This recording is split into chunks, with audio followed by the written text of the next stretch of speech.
নমস্কার বন্ধুরা, নেচার লাভার মেদাস চ্যানেলে আপনাদের স্বাগত। আজ আমি যে কারণে ভিডিওটা করতে এলাম, জীবনের প্রথম ড্রাগন চাষ করেছি এবং প্রথম ফল এসেছে এবং সেই ফলে এখন কালার আসতে শুরু করেছে। তাই বন্ধুদের সাথে এটা শেয়ার না করে থাকতে পারলাম না। দেখুন কি সুন্দর একটা ফল দাঁড়িয়েছে এবং দুদিন আগে পর্যন্ত সবুজ ছিল, এখন কালার আসতে শুরু করেছে।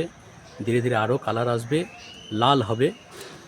আরও 2-3টে ড্রাগন আছে এখানে ছোট ছোট, এই এক পিস, এখানে এই একটা হচ্ছে, এখানে আর একটা দেখাচ্ছি, এটা একটা হচ্ছে।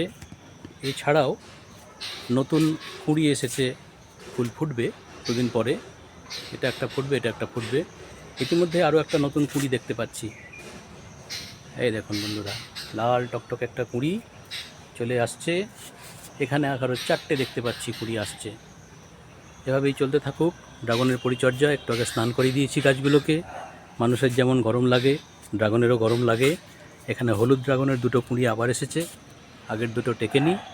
এখন দেখা যাক এ 2টো কেমন দাঁড়ায়। সবাই ভালো থাকবেন, ভবিষ্যতে আবার আপডেট দেব। নমস্কার।